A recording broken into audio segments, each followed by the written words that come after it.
Jean, chapitre 3.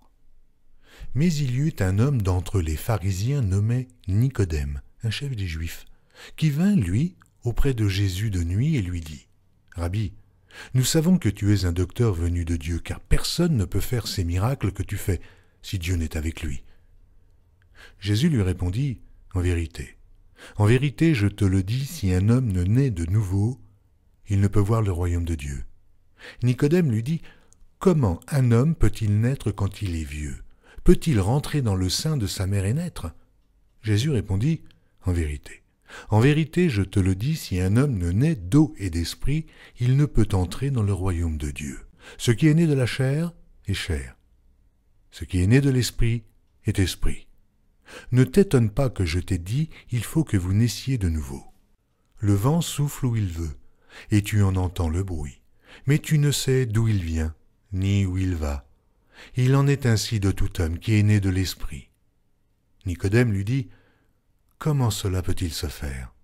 Jésus lui répondit : « Tu es le docteur d'Israël et tu ne sais pas ces choses. Ah, en vérité, je te le dis, nous disons ce que nous savons et nous rendons témoignage de ce que nous avons vu, et vous ne recevez pas notre témoignage. Et comme Moïse éleva le serpent dans le désert, il faut de même que le Fils de l'homme soit élevé, afin que quiconque croit en lui ait la vie éternelle. Car Dieu a tant aimé le monde qu'il a donné son Fils unique, afin que quiconque croit en lui ne périsse point, mais qu'il ait la vie éternelle. Dieu, en effet, n'a pas envoyé son Fils dans le monde pour qu'il juge le monde, mais pour que le monde soit sauvé par lui. Celui qui croit en lui n'est point jugé, mais celui qui ne croit pas est déjà jugé, parce qu'il n'a pas cru au nom du Fils unique de Dieu. Et ce jugement, c'est que, la lumière étant venue dans le monde, les hommes ont préféré les ténèbres à la lumière, parce que leurs œuvres étaient mauvaises. Car quiconque fait le mal est la lumière, et ne vient point à la lumière, de peur que ses œuvres ne soient dévoilées. Mais celui qui agit selon la vérité vient à la lumière, afin que ses œuvres soient manifestées, parce qu'elles sont faites en Dieu. » Après cela, Jésus, accompagné de ses disciples, se rendit dans la terre de Judée, et là, il demeurait avec eux, et il baptisait.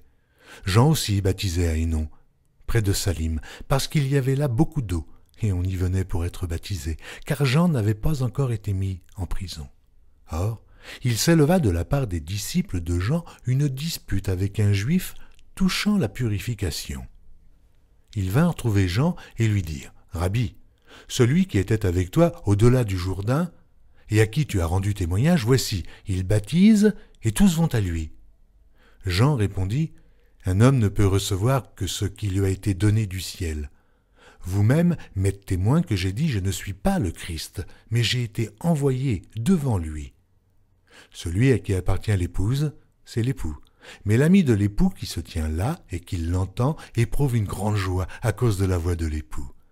Aussi, cette joie qui est la mienne est parfaite. Il faut qu'il croisse et que je diminue.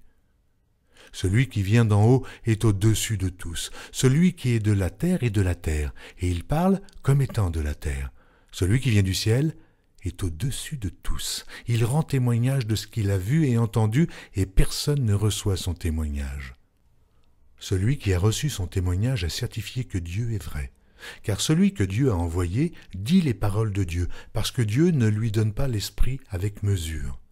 Le Père aime le Fils, et il a remis toutes choses entre ses mains. Celui qui croit au Fils a la vie éternelle. Celui qui ne croit pas au Fils ne verra point la vie, mais la colère de Dieu demeure sur lui.